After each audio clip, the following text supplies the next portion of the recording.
of radiation and matter. Today, in the sixth lecture, we are going to study the experiment Davison and Germer. Now, let us study in detail about the Davison and Germer experiment. Students, the concept that matter behaves like a wave was proposed by de Broglie in 1924 and it is called de Broglie hypothesis. So, according to him, all matter exhibits wave-like behavior. For example, a beam of electron can be diffracted just like a beam of light or a water wave. But in most cases, however, the wavelength is too small to have a practical impact on day-to-day activities. So, in our day-to-day life, with objects like size in tennis balls or in stone or in any heavier material or in larger size material, the matter waves are not relevant.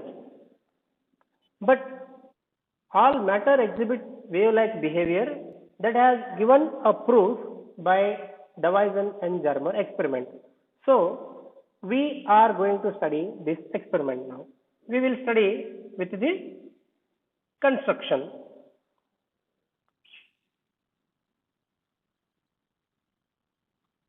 In the construction, we have a filament F which is heated by a low voltage power and emits electrons by thermionic emission.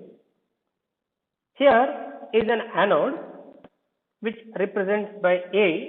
It is in cylindrical shape and it connected with a positive terminal of high tension battery. And then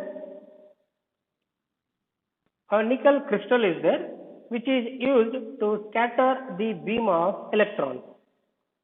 And there is a movable detector which detects the scattered beam of electrons.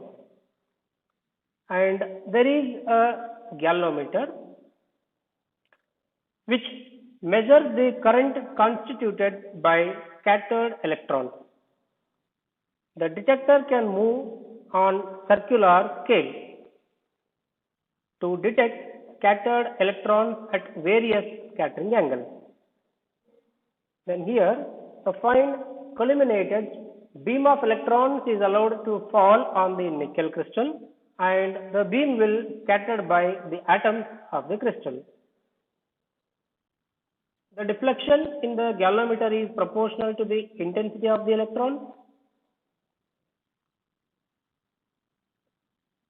and the intensity which represented by I of the scattered electron is measured for different angles of scattering angle, that is theta, and for different values of accelerating voltage.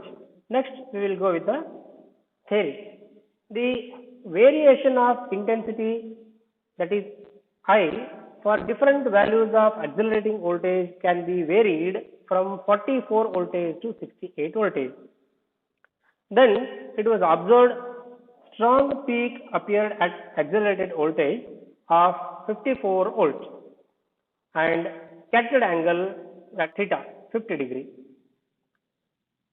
So, according to de Broglie hypothesis, wavelength of the wave associated with electrons accelerated by a voltage 54 is given by lambda is equal to 12.27 angstrom divided by root of. Here we already have the voltage as 54.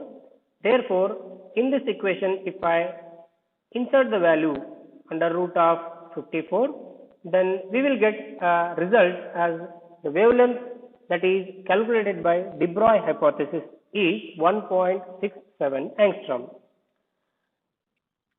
But now, here we are going to study another concept about Bragg's. What is the use of this Bragg's equation here?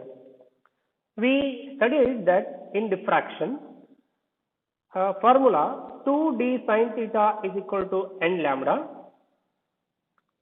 The angle theta is 65 degree and the interplanar spacing between the nickel crystal is 0.91 angstrom.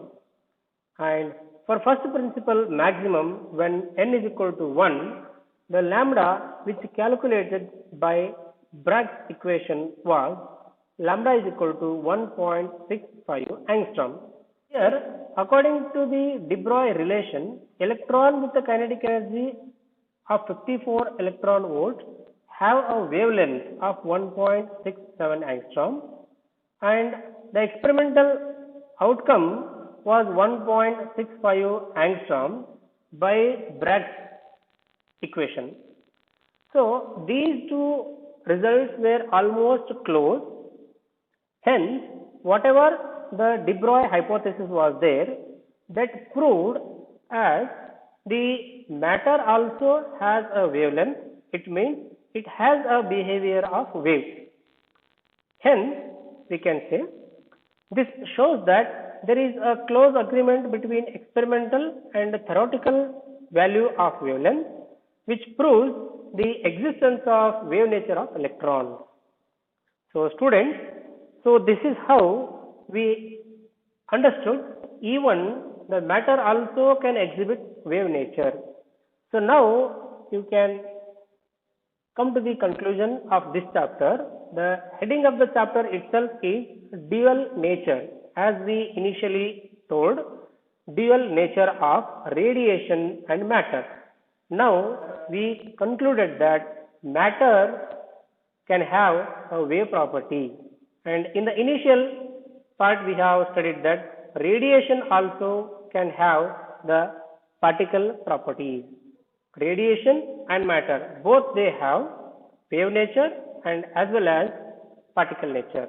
Here we conclude the chapters with these results, and thank you students. Thank you to all.